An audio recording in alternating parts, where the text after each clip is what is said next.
gostaria de estender para sua casa essa atmosfera que está vivendo aqui? Quem gostaria de levar na mesma proporção de intensidade aquilo que estava recebendo quando o servo do Senhor estava ministrando aqui? A nossa vontade, se pudéssemos transferir esse ambiente ou estendermos em largas grades de hora a unção, o poder, o avivamento, o quebrantamento, aquele choro, aquele pranto que muitas vezes invade a nossa alma e a gente sabe que é a presença do Senhor de maneira imponente, como um rio que corre para o mar e não pode ser parada. A gente não quer parar aquele choro, a gente não quer parar aquela vontade. Inclusive, são em momentos como esse que a gente faz votos dos quais às vezes nem dá conta de pagar, porque a gente está tão motivado, a gente está tão focado, e eu tenho certeza que tem pessoas aqui que já prometeram coisas ao Senhor, já firmaram propósitos com o Senhor, até porque essa atmosfera é favorável para isso, para que você comprometa-se. Só que quando isso aqui acaba, a atmosfera não é mais a mesma. Só fica você e a sua carne que quer poupar energia. Só fica você e a sua carne que tem prazer no descanso. Só fica você e a sua carne dizendo que lê a Bíblia que nada, vai maratonar aquela série que você não viu ainda. Só fica a sua carne dizendo, ou você acha que na segunda-feira sua carne vai dizer, entra para o quarto, fecha a porta e entrega pelo menos 1 hora de oração para Deus. Não, ela vai dizer, sabe o que? Dorme, você está cansado, retiro, liga a televisão, um balde de pipoca e cai dentro. É isso que a sua carne vai dizer para você, sabe por quê? A carne não opera voluntariamente para Deus bem algum. Tudo que ela faz, que se reverte para a glória de Deus e edificação da nossa alma, é por imposição ou impelimento do Espírito Santo, que trabalha como cooperador, te convencendo daquilo que faz bem para você. Porque como disse Salomão, o que faz bem para você não é a carne. Olha o que ele disse, se o Espírito estiver de pé, ele animará todo o corpo. João, irmãos, Evangelho de Jesus segundo escreveu João,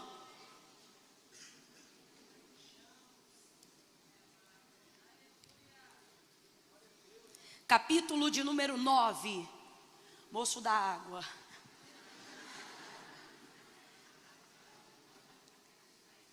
Fica aqui que eu vou te devolver o copo.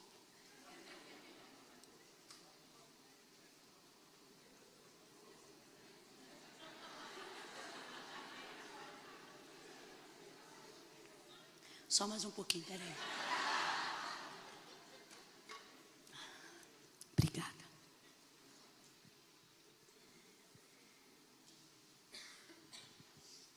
João capítulo 9. Quem achou, diga amém. Amém. Versos 1 em diante. Diz assim o texto sagrado. Quando Jesus ia passando, viu um homem. Complete aí para mim, por favor. Viu um? Isso. Quando Jesus ia passando, viu um homem cego de nascença. E os seus discípulos, ou os discípulos de Jesus, lhe perguntaram, Rabi, mestre, quem pecou? Este ou os seus pais para que ele nascesse cego? E Jesus respondendo disse, nem ele pecou, nem os seus pais, mas isto aconteceu para que nele se manifestem as obras de Deus. Devemos fazer as obras daquele que me enviou enquanto é dia. A noite vem quando ninguém pode trabalhar. Enquanto eu estou no mundo, sou a luz do mundo. E tendo dito isto, ele cuspiu na terra, fez lodo com a saliva e aplicou nos olhos do cego. E disse, vai, lava-te no tanque de Siloé, que significa o enviado. E o cego foi, lavou-se e voltou vendo. Não, você não deve ter ouvido, eu vou ler de novo. E o cego foi, lavou-se e voltou vendo. Isso. Então os seus vizinhos e os que dantes o tinham visto a mendigar, perguntavam dizendo, não é este aquele que ficava assentado pedindo esmolas? E alguns diziam que era ele, outros diziam, parece com ele. Mas ele mesmo ao ouvir dizia, sou eu. E perguntaram-lhe então, como foi que abriram os teus olhos?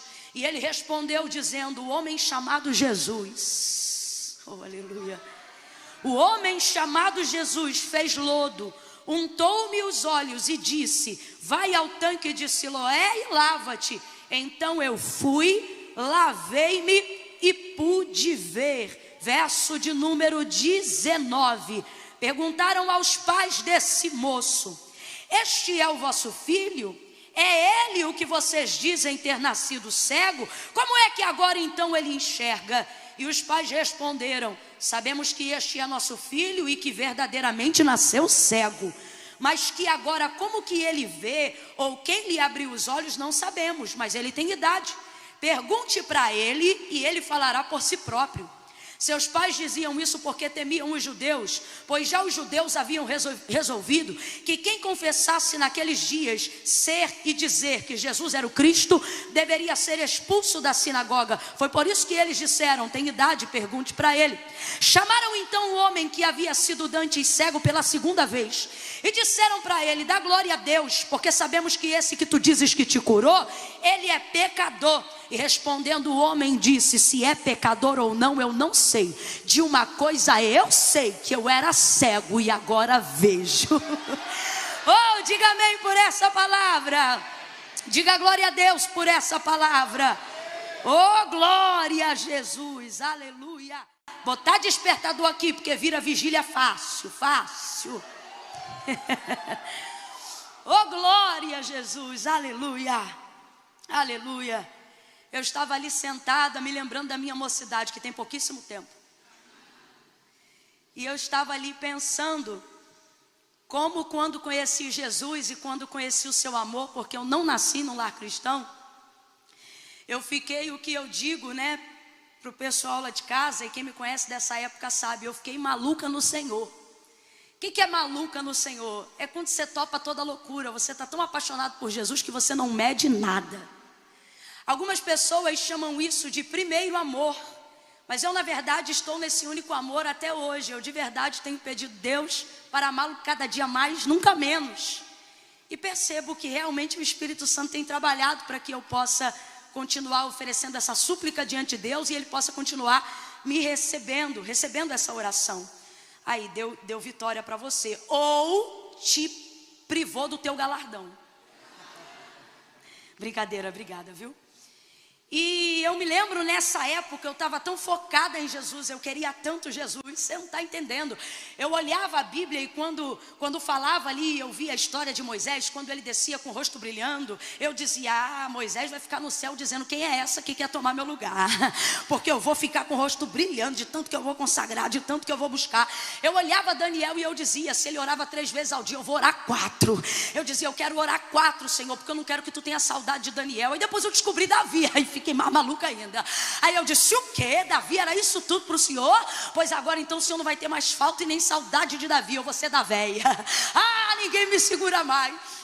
Eu buscava tanto, tão intensamente, às vezes da carne ficar fraca, buscando realmente uma consagração e tentando justificar o injustificável, tentando abraçar e agarrar o imerecido através de práticas e de atos que são legítimos, mas que na verdade jamais me colocariam em um patamar que me fizesse justificar aquilo que Deus gratuitamente já havia me dado.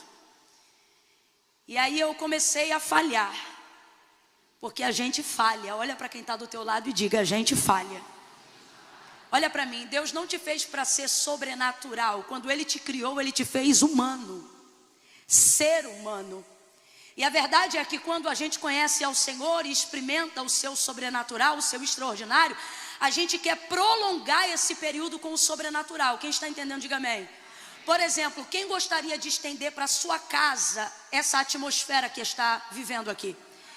Quem gostaria de levar na mesma proporção de intensidade aquilo que estava recebendo quando o servo do Senhor estava ministrando aqui? A nossa vontade, se pudéssemos transferir esse ambiente ou estendermos em largas grades de hora, a unção, o poder, o avivamento, o quebrantamento, aquele choro, aquele pranto que muitas vezes invade a nossa alma e a gente sabe que é a presença do Senhor de maneira imponente, como um rio que corre para o mar e não pode ser parada. A gente não quer parar aquele choro, a gente não quer parar aquela vontade. Inclusive, são em momentos como esse que a gente faz votos dos quais às vezes nem dá conta de pagar, porque a gente está tão motivado, a gente está tão focado. E eu tenho certeza que tem pessoas aqui que já prometeram coisas ao Senhor, já firmaram propósitos com o Senhor, até porque essa atmosfera é favorável para isso, para que você comprometa-se. Só que quando isso aqui acaba, a atmosfera não é mais a mesma. Só fica você e a sua carne que quer poupar energia. Só fica você e a sua carne que tem prazer no descanso. Só fica você e a sua carne dizendo que lê a Bíblia que nada, vai maratonar aquela série que você não viu ainda. Só fica a sua carne dizendo, ou você acha que na segunda-feira sua carne vai dizer, entra para o quarto, fecha a porta e entrega pelo menos 1 hora de oração para Deus. Não, ela vai dizer, sabe o que? Dorme, você está cansado do retiro, liga a televisão, um balde de pipoca e cai dentro. É isso que a sua carne vai dizer para você, sabe por quê? A carne não opera voluntariamente para Deus bem algum. Tudo que ela faz, que se reverte para a glória de Deus e edificação da nossa alma, é por imposição ou impelimento do Espírito Santo, que trabalha como cooperador, te convencendo daquilo que faz bem para você. Porque como disse Salomão, o que faz bem para você não é a carne. Olha o que ele disse, se o Espírito estiver de pé, ele animará todo o corpo. Mas olha o que ele diz, porém, se o Espírito estiver abatido, quem pois o animará? E eu me lembro que fortalecia então nessa busca incessante muito o Espírito, mas a gente não foi chamado para ser sobrenatural. Por isso que até Jesus, depois de 40 dias, comeu. Por isso que qualquer pessoa que entra num método de consagração, de profundidade, de imersão, como aquilo que nós estamos fazendo aqui hoje, tem um tempo para iniciar e um tempo para se retirar. Porque quando o Senhor nos criou, Ele não nos fez sobrenaturais, Ele nos fez humanos. Quando Paulo pediu ao Senhor e ele dizia insistentemente, ele dizia, tira de mim, por 3 vezes ele anuncia, eu orei, eu clamei ao Senhor e eu disse, arranca de mim esse espinho na minha carne, esse mensageiro de Satanás, que de tempo em tempo vem me esbofetear. E quando o Senhor se destinou a respondê-lo, depois de um clamor repetitivo por 3 dias, o Senhor disse para ele, a minha graça te basta, e o meu poder se aperfeiçoa na sua força. Quem lembra, gente, o meu poder se aperfeiçoa na sua fraqueza. Vá compreendendo isso aí. Nossas dependências, debilidades e fragilidades afrontam a nossa humanidade, afrontam a nossa carnalidade, muitas vezes esmagam o orgulho e a vaidade da nossa santidade, mas são elas que nos movem para o lugar de uma adoração sincera, de um coração quebrantado, de um coração contrito. Eu quero que você compreenda que Deus não está interessado em substituir na sua vida coisas que só a sua humanidade deve e pode fazer. Camila, eu não estou entendendo. Tem pessoas aqui que ainda não conseguiram entrar num caminho de constância, ainda não conseguiram esbofetear a procrastinação que afronta o seu espírito. E não é porque elas não querem, não é porque elas não amam. E eu estou falando com vocês, não é porque vocês não querem, não é porque vocês não amam, é porque de verdade, ou a gente fica na carne, ou a gente fica no espírito. Na nossa cabeça a gente pensa que é isso. Ou você consagra muito e não peca, fica santarrão, fica crente pra chuchu, julga o pecado de todo mundo. Ou então você fica carnudão e tudo respalda pela graça e nada tem nada a ver e é oba-oba. E aí você fica lá e cá, lá e cá e lá e cá. Tua vida parece um eletrocardiograma, hora em cima, hora embaixo. E não foi assim que Deus nos criou. Por isso que não dá certo quando a gente fica só no sobrenatural. E por isso que também não dá certo quando a gente vem só pro natural. Porque quando o Senhor nos fez dotado de tricotomia, espírito, alma e corpo. E todos eles para andarem em harmonia. Por exemplo, quando o Senhor criou o homem e o plantou no jardim do Éden, preste muita atenção, não há pecado no mundo. Eu quero que você imagine agora a cena do jardim. Imagina a cena do jardim, gente. O cenário perfeito que só será retratado novamente na eternidade. Um lugar sem pecado, sem erro, sem maldade, sem mentira, sem engano. Um lugar onde eu não preciso forçar, nem para sentir Deus, nem para fluir Deus, e nem preciso esmagar a minha carne, porque até a minha carne coopera com a comunhão que eu tenho com Deus. A cena e a vida de Adão era essa. Então diga para mim, o cenário é perfeito, sim ou não? O cenário é perfeito, sim ou não? Mas ainda assim, no verso 18, mesmo tendo Deus feito todas as coisas, quando ele percebe Adão dentro daquele cenário, que humanamente falando é de perfeição, não é Adão, mas é o próprio Deus que diz assim: não é bom que o homem esteja só. Aí eu te pergunto, você vê Deus indo conversar com ele todos os dias, não como a gente aqui em espírito e em verdade, mas em pessoa? Completa para mim, para eu ter certeza que você está me ouvindo bem, hein? Pessoa. Imagine, absolutamente nenhum outro homem, nem mesmo Moisés, porque o viu de relance apenas pelas costas, mas Adão via Deus face a face. Adão conversava com ele em pessoa, ao ponto de um extraordinário se tornar cotidiano, de maneira tão tremenda que nem sabemos em que esfera aquela comunicação caminhava, se era por intermédio de palavras verbalizadas ou de pensamento, porque a presença de Deus enchia o jardim em sua glória, e Adão não precisava se privar dela para morrer, mas a tinha enquanto vivia. Vai ouvindo isso aí? Um homem que vê Deus em pessoa todo dia, tem falta de alguma coisa? Tem falta de alguma coisa? Não, porque você quer colocar na rotina o sobrenatural, mas Deus vê que um homem que vê ele todo dia e fala com ele todo dia vai sentir falta de alguma coisa, e ele não se ofende com isso, porque quando ele criou o homem, ele não disse façamos igual, ele disse façamos semelhante. Mas qual é o problema? O problema é que você rejeita a semelhança, o que você quer é ser igual.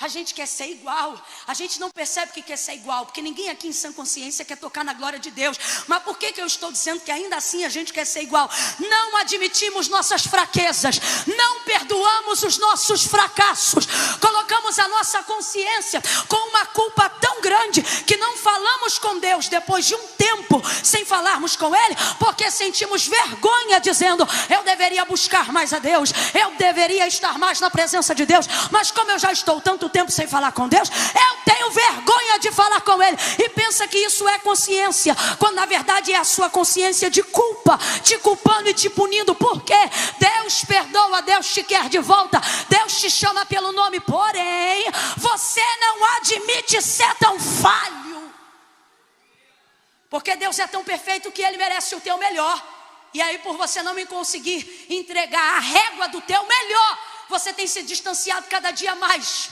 porque você pensa que essa culpa é o suficiente para estabelecer uma sentença de afastamento de Deus. Aí você pensa que quem se aproxima mesmo culpado é sem vergonha. Não é sem vergonha, é alguém que está entendendo que a culpa não muda nada, mas o arrependimento e a confissão muda tudo.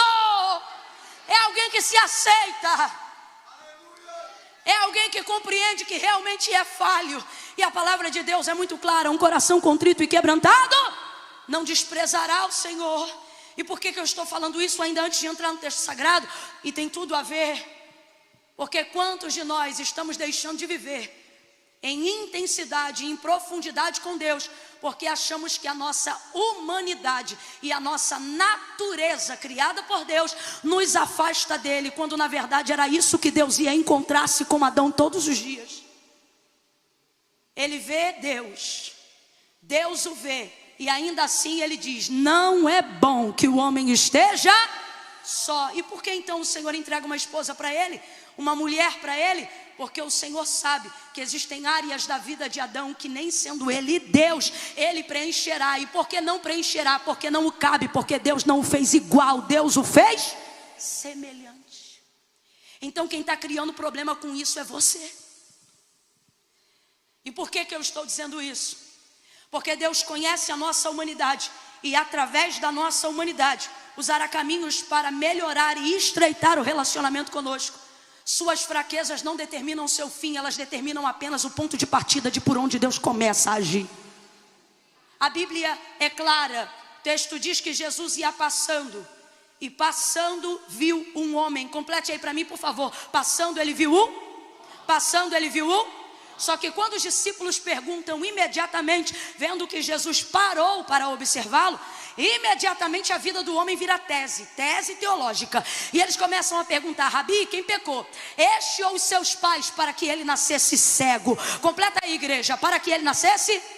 Então veja, onde todo mundo vê apenas um cego, aonde todo mundo vê apenas a deficiência de um homem, Jesus não vê o que ele tem. O que ele tem? Deficiência. E qual é a deficiência? Cegueira. Os discípulos prontamente perguntam: quem pecou, ele ou seus pais, para que nascesse cego? Porque os discípulos estão observando o que ele tem, e para os discípulos o que ele tem determina quem ele é. Ele é esmoleiro porque tem cegueira. Tem cegueira, é esmoleiro, deve ter pecado. Rabi, quem pecou? Este ou seus pais, para que nascesse cego? Veja, eles só observam o que ele tem, e só observam o que ele faz em razão do que ele tem. Se fosse o texto dizendo que eram os discípulos que estavam passando, ao invés de ser Jesus, certamente estaria escrito assim: quando os discípulos estavam passando, viram um cego. Porque eles só conseguiam visualizar a deficiência do homem. Tanto que eles perguntam sobre o homem, mas não chamam ele de homem, chamam ele de cego. Rabi, quem pecou? Seus pais ou ele, para que ele nascesse cego? Eles olham e só veem um cego. Jesus olha para o cego e vê um. As deficiências daquele homem, ou a deficiência daquele homem, não impediram Jesus de ver a identidade daquele homem. Abra a tua boca comigo agora e libere uma palavra de ordem, dizendo: identidade. Tá fraco? Diga identidade. Exatamente, identidade. Jesus reconhece a sua identidade.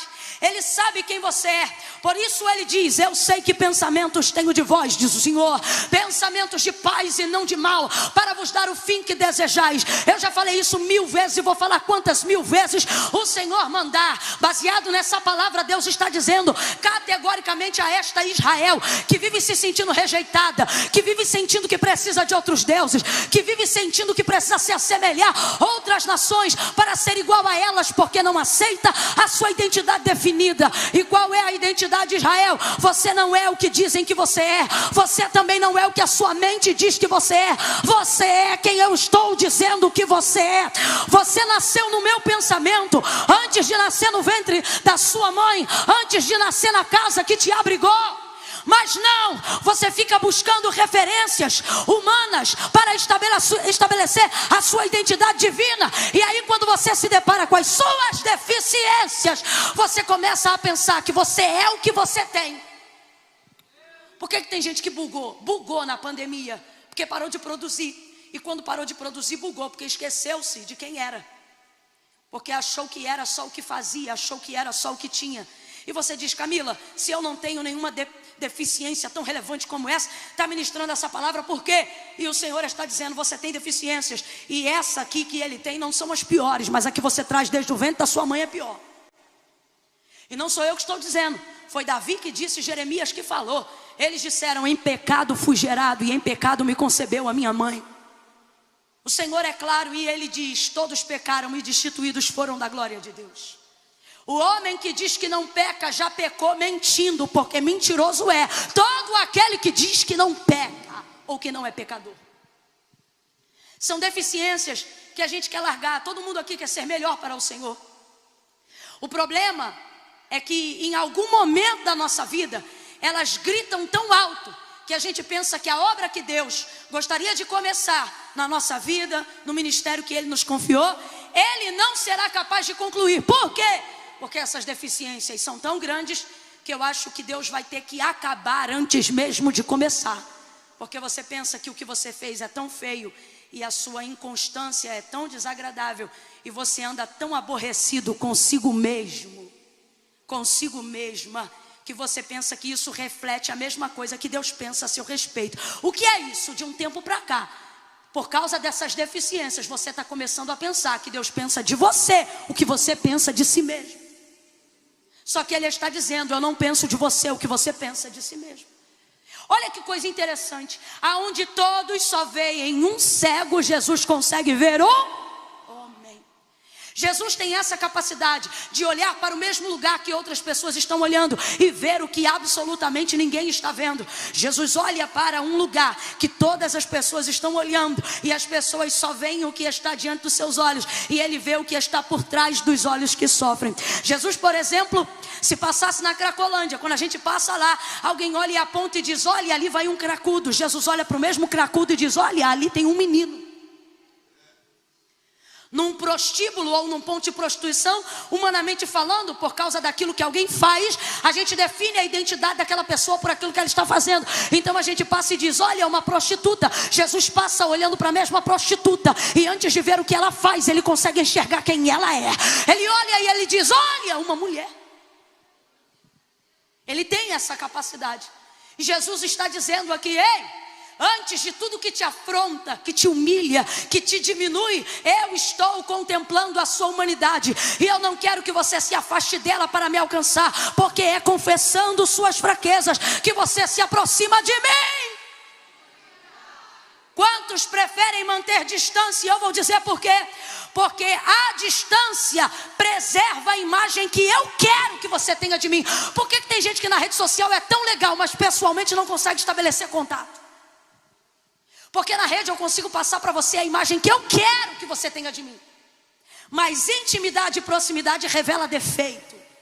Então existem pessoas e momentos da nossa vida onde a gente quer se distanciar das coisas de Deus, porque os nossos defeitos se agigantam quando nos aproximamos do Senhor. Quanto mais próximo de Deus você está, mais evidente fica o seu pecado. Sim ou não? Sim ou não? É por isso que arrogantes caminham longe de Deus. Pode ver, a maioria das pessoas que se acham muito estão distantes, porque quem está perto não consegue se achar. Não consegue. Só vê ele, só consegue reconhecer o quanto precisa descer. Jesus vê a humanidade desse homem a despeito da sua deficiência, e então diz para ele, e então os discípulos dizem para ele: Rabi, quem pecou? Ele ou seus pais para que nascesse cego? Jesus diz: nem ele, nem os pais dele. Sabe o que o Senhor está dizendo? Parem de querer buscar respostas para estabelecer julgamento. É isso que Jesus está dizendo. Ele diz: nem ele, nem os pais dele. Jesus emitiu aqui uma alternativa que não havia sido pensada por nenhum dos discípulos, porque na mentalidade deles, o que ele está vivendo é colheita de pecado dos pais ou dele. E por que eles fazem essa colocação? Vou lhe dizer. Eles nunca perguntaram isso acerca do leproso, nunca perguntaram isso acerca do paralítico, nunca perguntaram isso acerca de nenhuma outra pessoa que tinha alguma deficiência e ao longo do caminho Jesus havia curado, mas perguntaram acerca deste cego. E por que fizeram isso? Porque na verdade eles estão intrigados de Jesus parar para dar atenção a um homem que tem uma deficiência de nascença. Camila, eu não entendi, vai entender agora. Existem alguns julgamentos precipitados ao nosso respeito, que eles na verdade não estão baseados no interesse que as pessoas têm, verdadeiro em quererem saber da gente. O que elas querem saber é o que Jesus viu na gente, o que Jesus está fazendo aqui. Quando para e olha para este homem, intriga os discípulos. Como é que um homem nesse estado teve atenção? Como é que um homem nesse estado está tomando o tempo de Jesus sem que sua boca nem mesmo seja aberta? Existem palavras que as pessoas querem determinar sobre a nossa vida, mas não porque tem nenhum interesse nelas, é porque querem saber o porquê Jesus me escolheu. Por que Jesus escolheu? Grita tanto. Por que Jesus escolheu? Fala tão baixo. Por que Jesus escolheu? Dá glória alto. Por que Jesus escolheu não dar glória? As pessoas especulam, porque elas querem ter uma razão pela qual o tempo de Deus é usufruído por você. Elas querem ter uma razão de por que Deus se propôs a estabelecer um plano novo na sua vida. Elas querem entender o que havia em você para que Ele parasse um andamento de um caminho e de uma jornada e desse atenção para você. É isso que está intrigando os discípulos. Não é por causa do cego, é por causa de Jesus. E aí tem gente aqui nessa noite que está perturbado, dizendo: Camila, quando eu estava no mundo, virado na lama da idolatria, envolvido com droga, sexo, pecado, tudo que não presta, envolvido em uma cambada de festa, metendo êxtase para tudo que é lado, ninguém queria saber o dinheiro que eu pagava a minha cerveja, ninguém queria saber que horas eu saía de casa, que horas eu voltava. Mas é eu botar uma Bíblia debaixo do braço e entregar minha vida para Jesus, que eles começam a querer saber aonde está andando, com quem está andando, que horas chega, que horas volta para casa. E aí você fica perturbado, dizendo: é muito difícil ser crente. E o Senhor está dizendo: não, é tão bom que tua vida passou a ser interessante só depois que tu me conheceu. Ninguém queria saber de você até então. Falando aqui nessa atmosfera é bom, mas vivendo isso no dia a dia é o aço, irmão.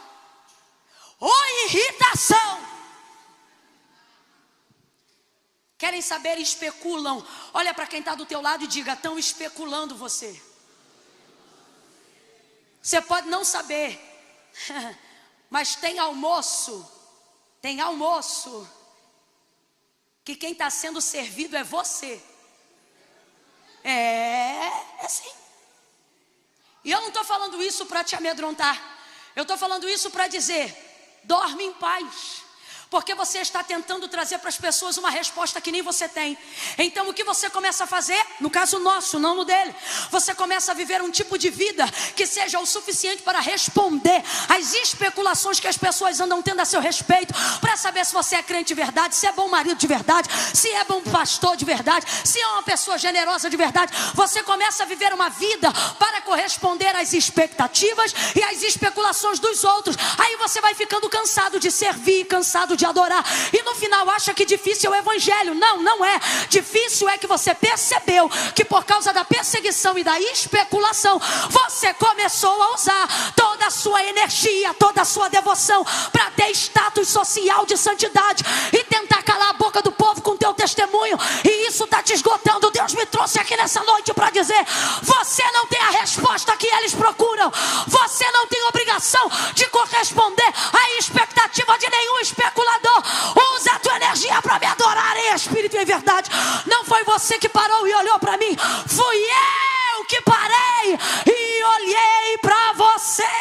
João capítulo 15. Olha para quem está do teu lado e diga assim: você está cansado?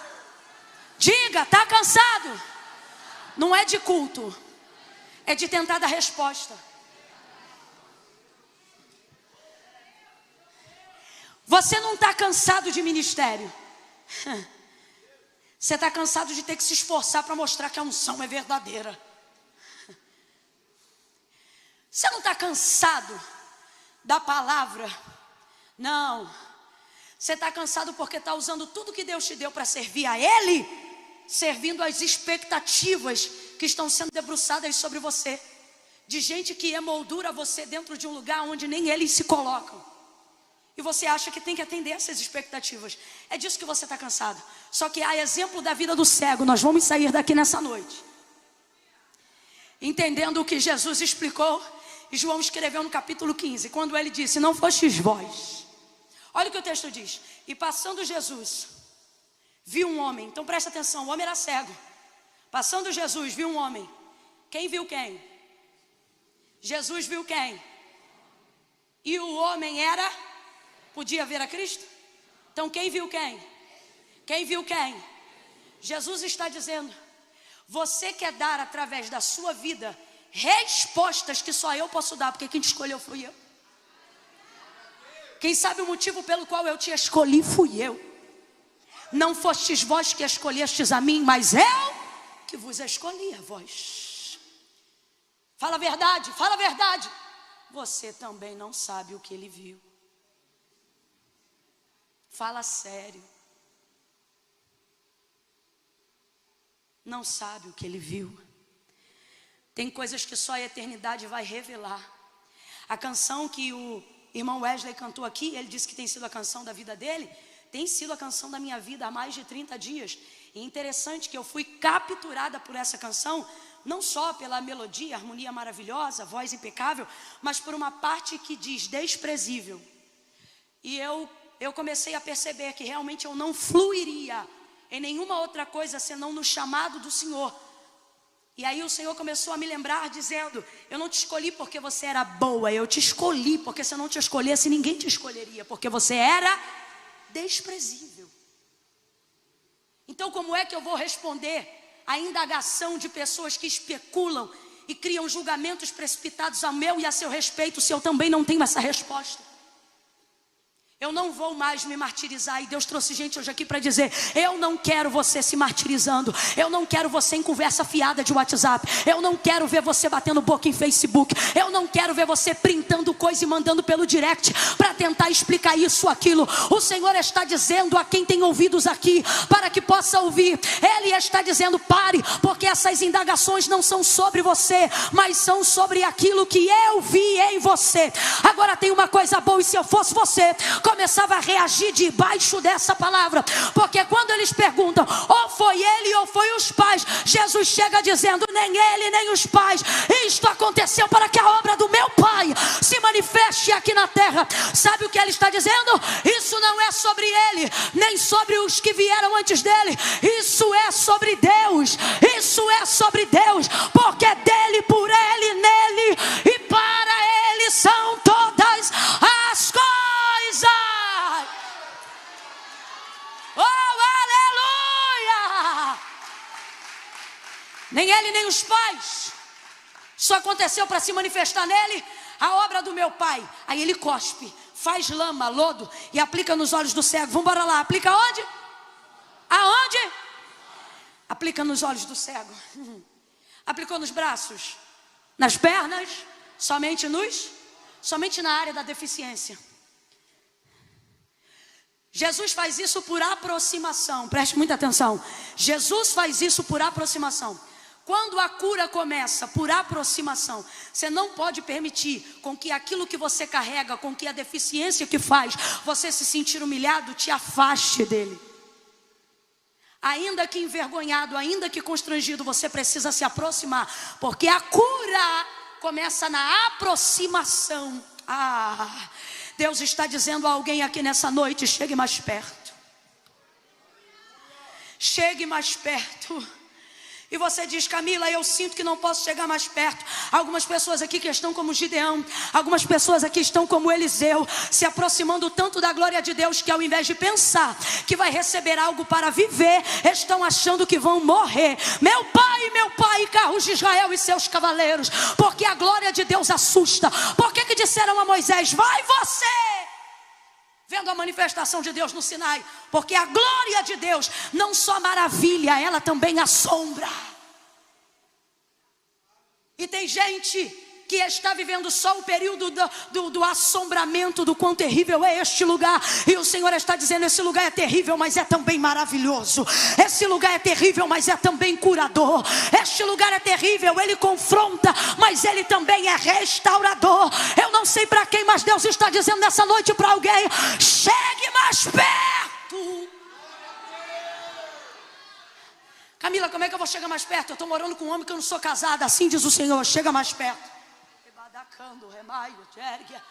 Camila, como é que eu vou chegar mais perto? Eu estou envolvido numa dívida do tráfico, onde eu tenho que distribuir ainda 100 gramas esse mês para pagar a dívida de um rolo que eu entrei. Pois diz o Senhor: com grama, 100 gramas, seja você o fornecedor, chegue mais perto. Como que eu vou chegar mais perto nessa condição? Jesus não disse: se arruma e vem. Ele disse: vinde a mim todos vós que estáis cansados, oprimidos, sobrecarregados. Ele não disse: se conserta e vem. Sabe por que ele não disse isso? Porque ele sabe que só ele é o dom do conserto carpinteiro perfeito. Por isso ele disse: porque sem mim nada podeis fazer. Então tem que vir do jeito que está. Se aproxima dele, faz lama. Diga para mim: lama nos olhos é bom ou ruim? Você vê gente passando até na pele, mas os olhos estão protegidos, sim ou não? Então vou perguntar de novo: lama nos olhos é bom ou ruim? É bom ou ruim? Às vezes a sensação que a gente tem é que quando chega mais perto de Jesus, as coisas não ficam melhores. Elas ficam piores. Às vezes a gente tem essa sensação. E por que eu estou dizendo que é apenas uma sensação? Porque esse homem está sendo curado, mas a sensação do momento não é de cura, é de lama. É difícil saber que algo bom está sendo feito quando o processo do negócio bom é ruim.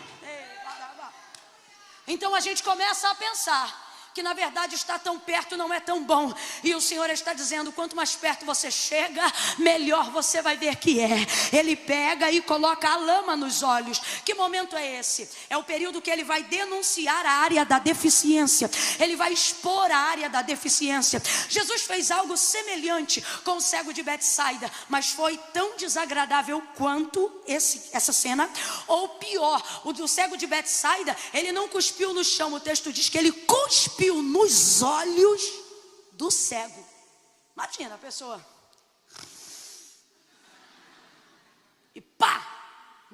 No rosto. Gente, o rosto é onde preservamos a maior parte da dignidade. Tanto que você se embolava na escola quando era criança.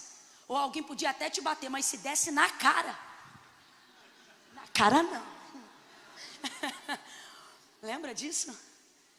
Jesus vai cuspir nos olhos. Aí quem olha o processo da aproximação para viver a cura, diz como é ruim.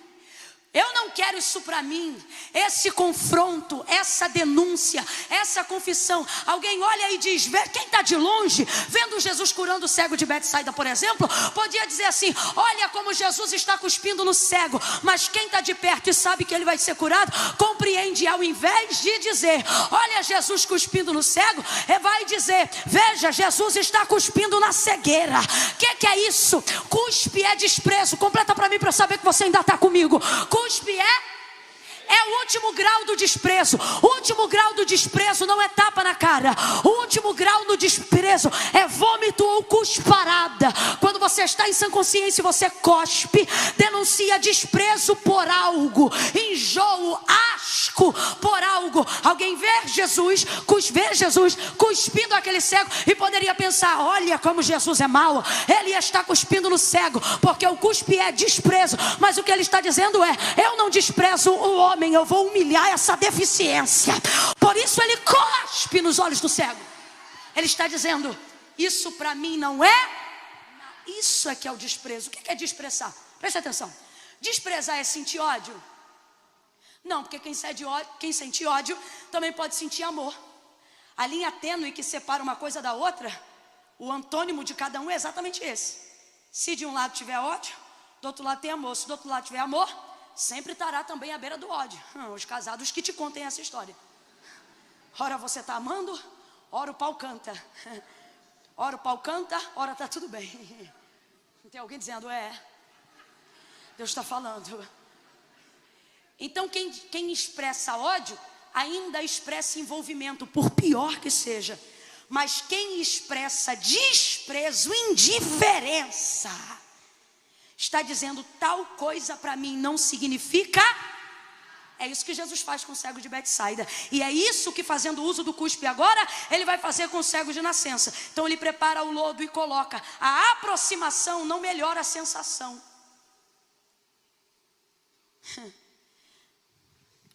Só que o momento da lama vai passar, o da visão não. Então o Espírito Santo está colocando aqui as duas coisas numa balança e ele está dizendo, aguenta o desconforto para viver a eternidade? Porque a tua aproximação com Cristo não é obrigatoriedade do céu abrir todas as portas para você.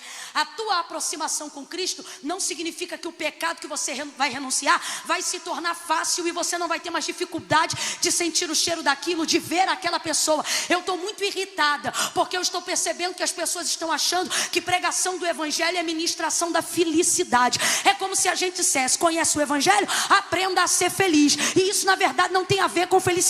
Tem a ver com renúncia, tem a ver com andar na liberdade que Cristo libertou, de não ser preso por nada. Então veja, a aproximação não vai produzir uma sensação boa, mas vai produzir uma cura permanente. Deus está olhando para alguém aqui agora e está dizendo, é você que deve fazer essa escolha. Se aproxima, e a pergunta é, aguenta o desconforto?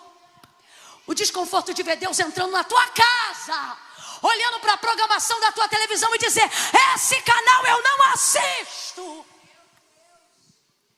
Aguenta pegar teu iPhone, teu Samsung, teu celular, teu Tecnet, seja lá o que for, apresentar para ele assim, ó, as respostas. E se à medida que você aproximar, ele dizer: não te quero em tal grupo, aguenta esse desconforto de ter alguém determinando sobre os teus relacionamentos, de ter alguém dizendo: tal pessoa assim, tal pessoa não, assim eu quero, assim eu não quero.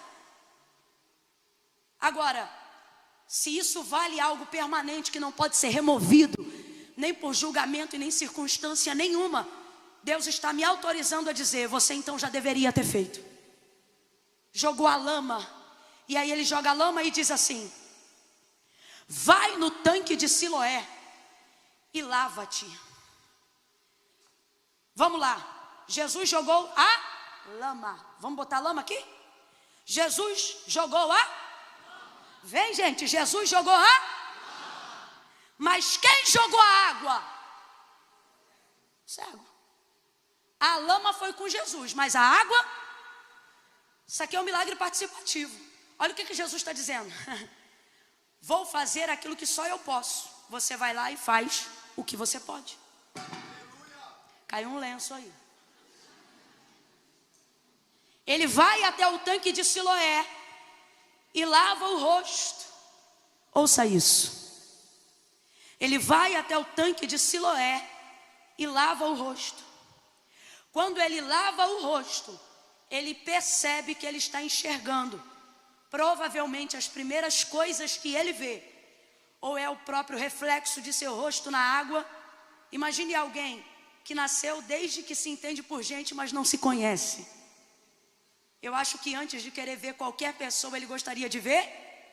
Nenhuma curiosidade seria maior do que essa. Sim ou não? Não é narcisismo, é uma necessidade. E essa é uma das formas de Jesus curar. Depois que você é curado, você não quer apontar os outros, você quer aprender a conhecer a si mesmo.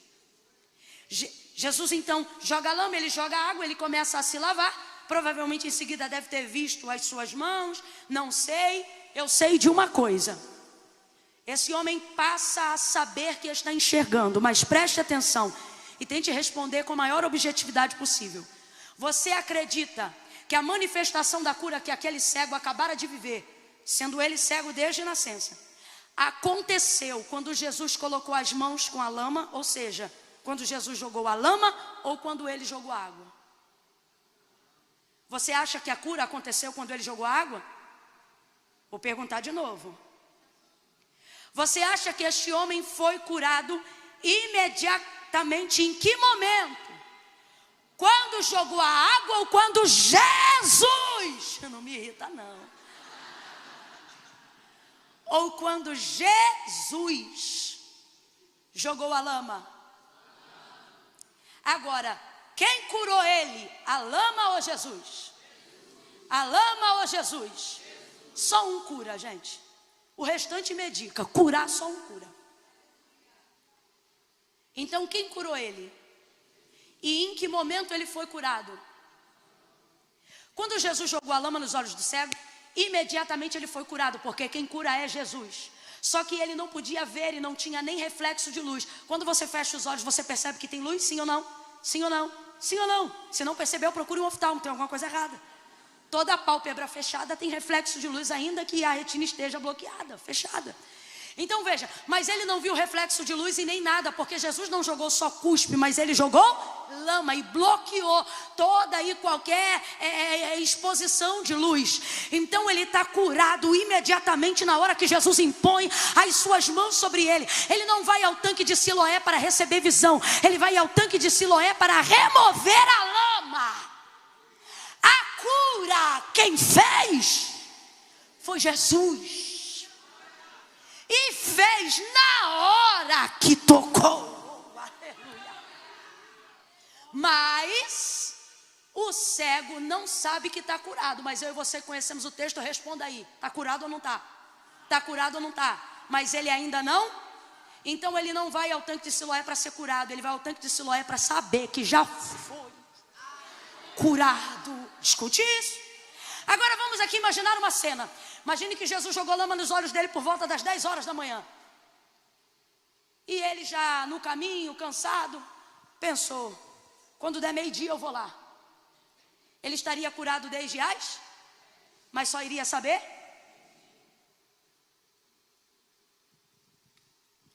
Jesus faz duas coisas que você precisa entender que é com ele. Quando ele envia o homem ao tanque de Siloé, ele está deixando algo muito claro. Ele está dizendo: quando você vive o desconforto da aproximação, da lama, da denúncia, da confissão da sua deficiência ou do seu erro, eu exponho mesmo esse erro, eu te confronto, eu te ensino, eu te exorto, eu te disciplino, eu te constranjo, e eu faço isso porque eu te amo. E eu sei que não é bom, eu sei que não é agradável, só que tem uma diferença de quando os homens fazem e de quando eu faço. Ele jogou a lama e disse aonde estava a água. Camila, eu não estou entendendo, vai entender agora. Os vizinhos sabiam que ele era cego desde nascença. Vê ele passando com a lama e vê ele voltando e sendo curado. Vê que ele está vendo e começam a dizer: parece o esmoleiro, parece o esmoleiro. E ele mesmo vai insistir dizendo: não parece, sou eu mesmo. Vai ouvindo isso aí. Eu imagino que teve gente que quando viu ele com lama, porque a Bíblia trabalha com síntese, então não tem cada detalhe, mas cabe aqui uma conjectura. Se alguém sempre te vê passando na rua, sempre te vê passando na rua, sabe que você tem uma deficiência, aí um dia tu vai lá e passa naquela rua com a cara toda borrada de lama, irmão. É natural que alguém diga: ei, ô cego, tá sujo, ei, olha, tem lama aí. Eu imagino ele respondendo: fique tranquilo, porque quem jogou a lama também me disse aonde tem água. Camila, eu não estou entendendo, vai entender. O Senhor está dizendo: quando você expor o teu pecado, quando você expor a tua deficiência, e quando eu expor aquilo que precisa ser expurgado de você, não será dor apenas, também haverá cura, porque quem faz a ferida também liga. Quem faz a ferida também liga. Esse é o Jesus que você serve. No mundo vai sobrar julgamentos. Olha o que ele fez, olha o que ela faz, olha quem ele é. Jesus está dizendo: se foi eu que joguei lama, eu sempre vou te dizer aonde está a água. Sabe o que ele está dizendo? Jamais eu vou apontar um pecado seu sem te dizer aonde está o perdão para esse pecado. Jamais, jamais eu vou te confrontar com um erro seu sem te dizer aonde está a forma de acertar aonde você errou. Esse homem volta, lava, e quando ele lava, ele percebe que ele já está curado. É uma bagunça, um burburinho começa. E começam então a dizer: como é que você foi curado? Porque ele dizia: sou eu mesmo. Ele dizia: sou eu mesmo. Wesley, eu posso chamar os rapazes que estão com você para me ajudar a encerrar? Vocês podem me ajudar aqui? Ele voltou enxergando, e ao invés de dizerem, ouça isso: olha, ele está enxergando, eles diziam: parece o esmoleiro. Gente, foca aqui na cena. Vamos supor que esse homem tem uns 40 anos de idade. Vamos supor. Ele é conhecido dos seus vizinhos há 40 anos como cego. Um dia esse homem aparece enxergando. O povo está olhando para ele, e ao invés de dizer: é o cego que está enxergando, eles dizem: é o esmoleiro. Por que esse homem era esmoleiro? Porque o levirato impunha a quem tinha uma deficiência, vamos dizer aqui dentro da nossa CLT, né, que não tivesse carteira assinada. Por isso eles dependiam de esmola. Mas o que no Novo Testamento a gente chama de esmola, no hebraico, na lei do levirato, chama-se nedavá. Desculpa a pronúncia, mas eu não sei falar hebraico. Significa oferta da mão direita, ou algo semelhante. Por isso que Pedro se constrange. O milagre da Porta Formosa, não é Pedro dizendo não vou dar, é Pedro constrangido por de verdade não ter, porque a lei colocava essas pessoas numa condição de auxílio, e quem fosse bom cristão, quem fosse bom servidor da lei, jamais poderia negar a nedavá. Então ele fica constrangido com o que não tem, e por isso um milagre é provocado na Porta Formosa. Então por que esse homem é um esmoleiro? Eu vou falar rasgado.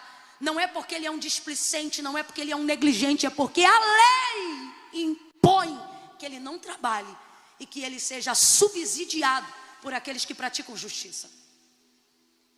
Entenda, é uma situação difícil contar com a ajuda do outro e com o que o outro espera que eu mereço receber. Então as pessoas humilhavam e não praticavam isso com a verdade que Moisés havia determinado a mando de Deus. E começam a dizer: não é o esmoleiro? Porque os discípulos só veem o que ele tem e a sociedade só vê o que ele faz. Mas Jesus sabe quem ele é.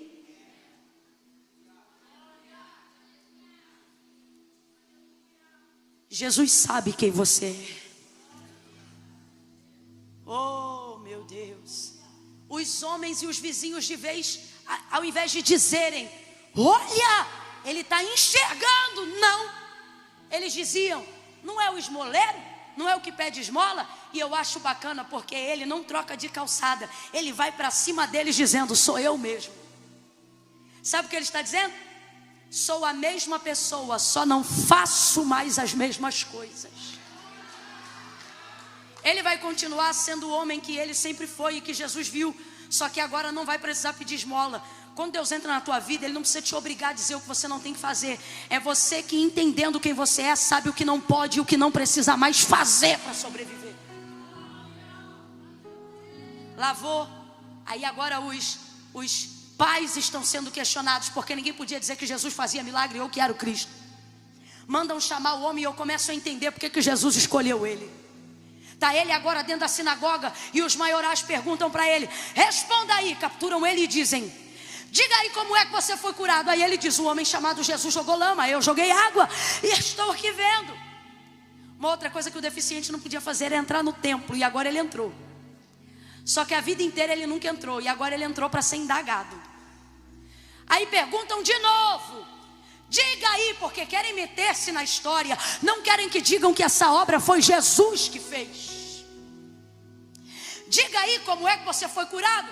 E ele disse: ora, eu já disse, o homem chamado Jesus jogou lama, eu joguei água e vi. Vocês estão perguntando de novo por quê? Vocês querem ser discípulo dele? Abusado. Sabe o que é ele dizendo? Eu queria ter entrado aqui a minha vida toda, nunca pude. Agora que eu entrei, vocês estão perguntando por quê? Ele não faz mais questão disso. Aí ele responde de maneira ousada: estão querendo ser discípulo dele? Aí eles dizem assim: nós não, vai tu ser discípulo dele. Tem gente que pensa que está te amaldiçoando quando está só falando a verdade. Tem gente que vê você no processo de santificação e diz: ah lá vai a santa, lá vai a santa. E Jesus dizendo: é isso mesmo, vem santa, vem santa. Ah lá, ó besta, lá vai o crentão, lá vai o crentão. E Jesus dizendo: isso mesmo, meu filho, 2022 tu vai ser o maior crentão dessa parada. Vai tu ser discípulo dele. Expulsaram o homem do templo. Ele saiu e as portas se fecharam. Completa aí, igreja. Ele saiu e as portas se... Aí quando as portas se fecham atrás dele, por causa da experiência que ele viveu com Jesus, preste atenção, o mundo até admite que você vive experiências com ele, só não admite que você as conte.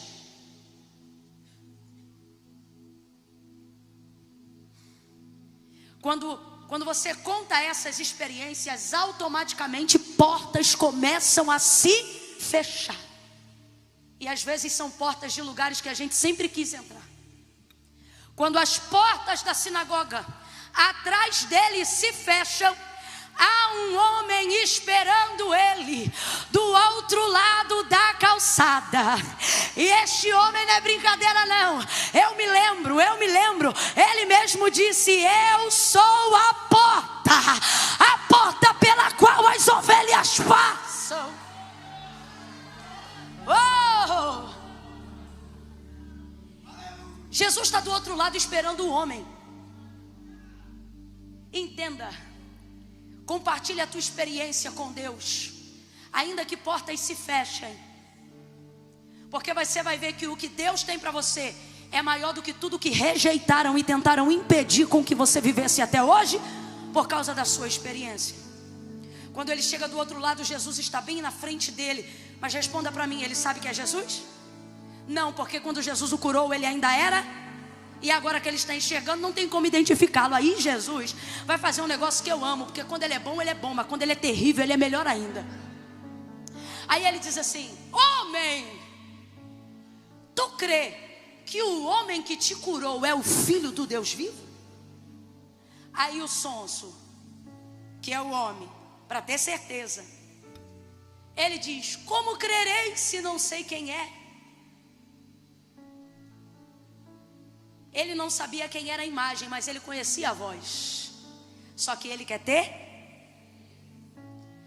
Homem, tu crê que o homem que te curou é o Filho do Deus vivo?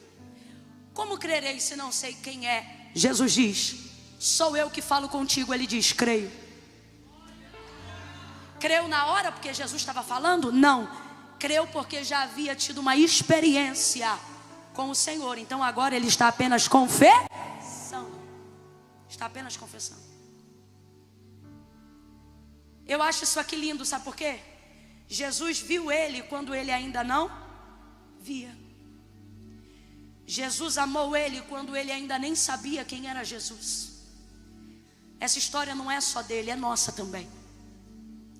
Quem aqui sentiu que já era cuidado quando nem sabia que era Deus que cuidava? Quem aqui, se olhasse para trás da história da sua vida, poderia dizer: eu ainda não conhecia Jesus, mas pelo que eu passei, eu acho que ele já me via. Eu acho que ele já me conhecia. Pare de gastar sua energia para responder pessoas. Viva a sua experiência. Quem não viveu o que você está vivendo vai tentar diminuir tudo o que você está vivendo. Disseram: o homem que tu dizes que te curou é pecador. Eu acho lindo a resposta dele dizendo: se é pecador ou não, eu não sei. Sabe o que ele está dizendo? Quem fala do que não sabem são vocês. Eu estou falando do que eu vivi. Uma coisa eu sei. Meu Deus. Fica de pé agora. Fica de pé agora. Uma coisa eu sei. Bota a mão no seu coração aí, por gentileza. Uma coisa eu sei: que eu era cego e agora eu vejo. Bota a mão no coração. Vão falar muitas coisas sobre a sua experiência, sobre o seu acampamento, sobre a sua vida com Deus. Vão dizer coisas que eles acham, vão dizer coisas que eles pensam. Só que o Senhor está dizendo: preserva a sua experiência comigo. Eles estão dizendo do que não viveram. Fecha os teus olhos aí agora. Quem não suporta o Cristo vivo vai tentar diminuir tudo que você chama de testemunho. O primeiro vacilo que você der essa semana, vão jogar na tua cara o retiro e vão dizer: ué, tu não é crente? Ué, estava lá fazendo o quê? E o Senhor está dizendo: preserva a sua experiência. Porque eles vão falar do que não sentiram, eles vão falar do que não ouviram, eles vão falar do que não viveram, eles vão falar do que não sabem. Mas você estava lá, você viu a lama, você viu a cura, você viveu a experiência, você foi tocado aonde ninguém tocava, você foi ministrado aonde ninguém ministrava, você foi atraído pelo que ninguém podia ser, você teve a atenção dele sem fazer força. Vão tentar diminuir o ministério que ele te confiou, vão tentar diminuir a unção que ele te deu, vão tentar dizer que você é emocionado e que a palavra não tem poder sobre a sua vida. Mas assim te diz o Senhor: tu crê que aquele que te curou, que aquele que te levantou é o Filho do Deus vivo? Nessa noite diga: eu creio, eu creio, eu creio. Jesus disse a certo homem uma vez: se tu podes crer, tudo é possível ao que crê. Me parece que nessa última noite, eu sei que não é o último dia, mas é a última noite, O Senhor quer blindar você para que você não perca a sua experiência. Eu quero orar com você aí agora. Bote a mão no seu peito. Feche os seus olhos, por favor. Se conecte com Deus agora. Feche os seus olhos. Comece a pedir: Pai, não me deixa perder a realidade da experiência que eu estou tendo contigo aqui estes dias. Tudo que todos os pregadores falaram, pregaram, os cantores adoraram, tudo que eu pude viver contigo, as áreas de libertação, de edificação. Talvez você chegou aqui esta noite e ela é o suficiente para você também. Comece a pedir: Senhor, eu não quero esquecer. Ativa a minha mente para eu recordar-me da palavra que o Senhor me deu. Ah, Senhor, visita a minha humanidade. Veja quem eu sou. Veja quem eu sou. Senhor, eu quero me arrepender do que eu faço, mas eu não quero esquecer quem eu sou.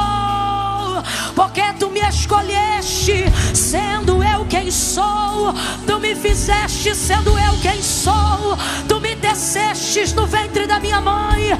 Eu não quero guardar os meus pecados. Eu não quero esconder os meus pecados. Eu quero confessá-los. Eu quero me arrepender. Eu quero viver o processo. Se tiver lama, bota lama. Confronta, denuncia, mas te aproxima de mim. Te aproxima de mim nesta noite. Chega mais perto. Chega mais perto. Chega mais perto. Oh, mais perto, mais perto, mais perto. Eu quero andar mais perto. Oh, mais perto, mais perto, mais perto, mais perto. Deus, eu não quero correr para longe. Eu quero correr para os teus braços. Em nome de Jesus, me traz para mais perto.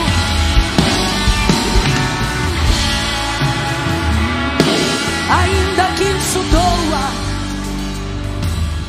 ainda que eu viva momentos desconfortáveis, ainda que a minha carne venha gemer, ainda que eu venha perder amizades, não há ninguém que eu queira ser mais íntima do que o Senhor.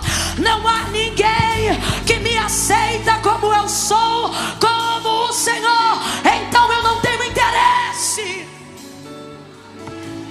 de agradar a mais ninguém, mais do que eu quero agradar ao Senhor. Há uma palavra revelada aqui agora, e Deus está me autorizando a dizer na primeira pessoa. Ele está dizendo assim: diga a ele, diga a ela, que eu vou restaurar a intimidade que foi perdida ao longo dos anos. Você vai viver um novo tempo de intimidade e comunhão com Deus, de maneira mais intensa, de maneira mais profunda. Wesley, eu sei que certamente há muito de Deus na sua vida ainda que possa ser transbordado sobre a nossa hoje aqui. Mas será que você conseguiria me ajudar na parte daquela canção que diz: mais perto do monte, mais perto? O medo quer me parar, então me tira o medo. Porque isso retrata quem está evitando a aproximação por causa do medo. Tem gente que vai poder ficar no lugar, mas tem gente que precisa receber uma unção visceral, sabe, aquela que vem de dentro para fora. O altar hoje é tanque de Siloé, preste atenção. Eu sei que tem gente aqui que já enxerga, já vê o que Deus quer e já sabe quem Ele é. Mas tem gente hoje aqui que foi confrontado no seu erro. Tá com a lama, mas ainda não jogou a água. O que é isso? Evitou a aproximação do confronto, da confissão, por algum motivo.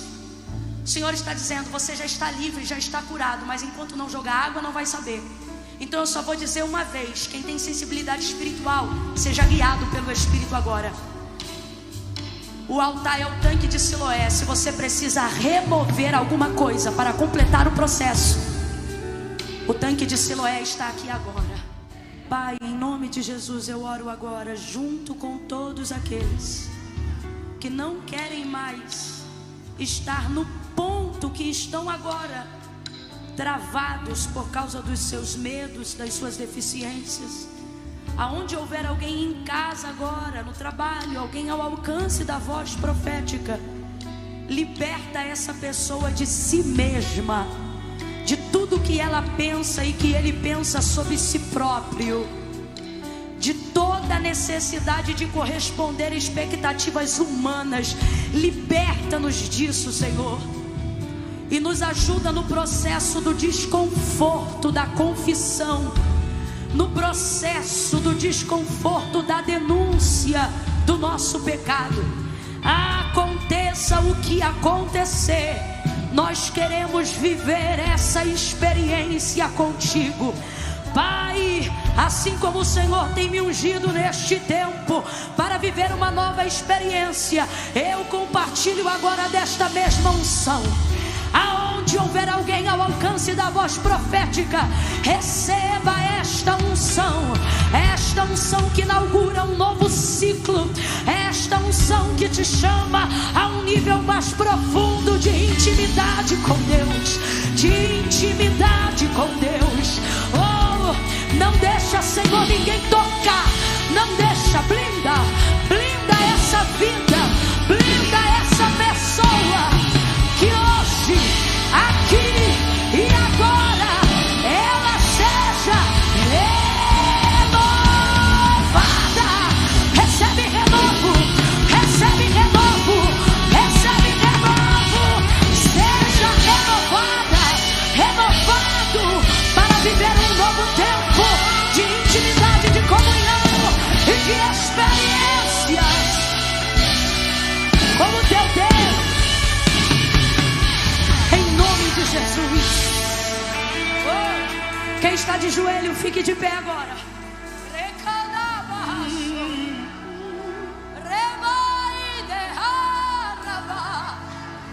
Quem é batizado em línguas com o Espírito Santo e acredita na evidência do batismo, no falar em línguas, me escute. Você está proibido de falar em português agora. Aquele que fala em línguas edifica a si mesmo, edifica